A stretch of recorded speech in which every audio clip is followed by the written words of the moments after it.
Po. Ayan, tatalakayin naman natin itong about sa may chocolate. Mahilig ka ba kumain ng chocolate?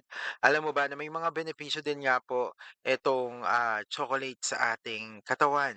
So, ano-ano nga ba yung mga benepisyo na to? Pero bago ang lahat, ang chocolate nga po, especially yung dark chocolate, ayan, can offer several health benefits when consumed in moderation. Of course, kailangan in moderation pa rin lahat. Hindi pwede po na alam mo yun, yung kain ka lang ng kain hanggang sa sobra-sobra na, lahat naman ng sobra ay bawal. So eto po yung clear, breakdown nga po ng pagkain ng chocolate. So ano nga ba ang mga key benefits of chocolate? Ayan, number one is of course yung heart health. Ayan, marami ang may hindi alam na nakakasuporta ito sa ating, puso. Sabi nga dito, dark chocolate is, rich in flavonoids, ayan, or antioxidants that improve blood flow, ayan, lower blood, pressure, ayan, sa mga mataas ang BP, and reduce the risk of heart diseases or disease, ayan. So, yan nga po, yung unang, pinaka-benepisyo ng, chocolate sa atin, which is we all know naman dito sa Pilipinas marami ang merong may problema nga po diyan. And number two is yung brain, function. Ayan, sabi dito cocoa may enhance cognitive performance by increasing blood flow to the brain. Ayan, supporting memory and reducing.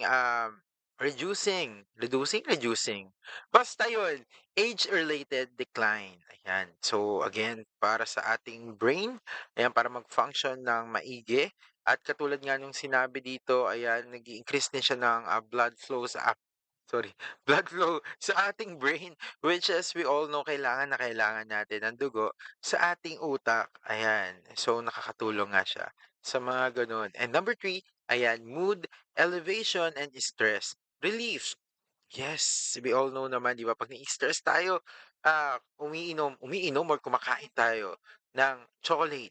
Ayan, that's why kung minsan pagka, nai-stress tayo, kung minsan parang nagke-crave tayo sa chocolate, just like me, ayan. So another, um, kuwan nga niya is number four na ba tayo? Number four is a nutrient rich, ayan.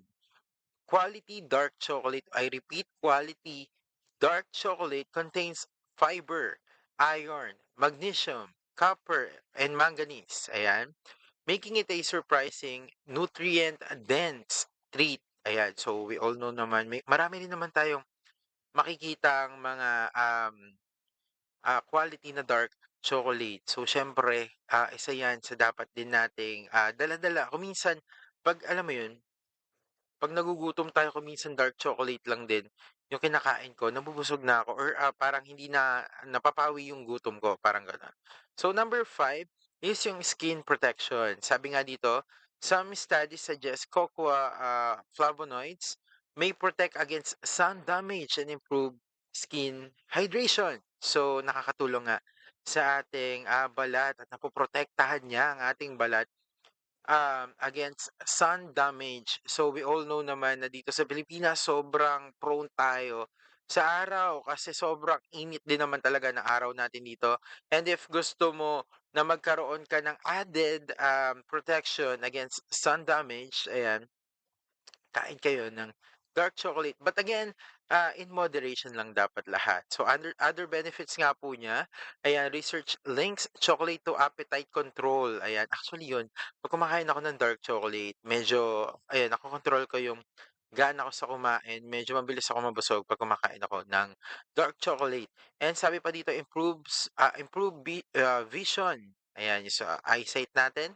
Ayan, cup relief. Ayan, so ay gano'n. And even protection against certain illnesses, ayan.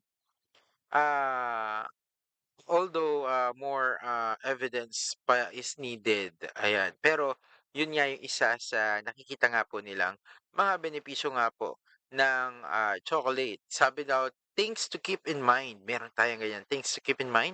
Ayan, sugar and calories. Many chocolate products are high in sugar and fat which can counteract ayan, health benefits if eaten excessively. So, bawal talaga yung masyado madami. And quality matters. Dark chocolate, yung 70% nga po Yung, cocoa, ayan, kailangan 70% para ma-consider nating quality yung, chocolate is the healthiest choice compared to milk or, white chocolate. Oh my God. So, ako kasi mahilig ako sa white chocolate talaga. So 'pag white chocolate talaga pumapalakpak yung tenga ko, pero masarap din naman talaga yung dark chocolate. Pero kung gusto niya nga yung, may, high quality or mas, healthy yung, dark chocolate na may 70% na cocoa nga po ang, piliin niyo. And, moderation is key daw, ayan. A small portion, about, 1 to 2 squares daily is enough to enjoy benefits without overdoing calories, ayan. So 1 to 2 squares daily nga daw po yung puwede nating i-intake para, ma-maintain natin or, puwede na yun para sa ating, ma-enjoy natin yung benefits niya, ayun. So hanggang dito lang guys. Maraming maraming salamat. God bless. Ingat po kayo palagi. And kung na-enjoy niyo 'to, mag-comment, mag-like, and mag-subscribe na nga po kayo and hit niyo na po yung notification bell para naman po updated kayo sa lahat ng ating mga vlogs or video. Maraming maraming salamat. God bless and ingat po kayo palagi.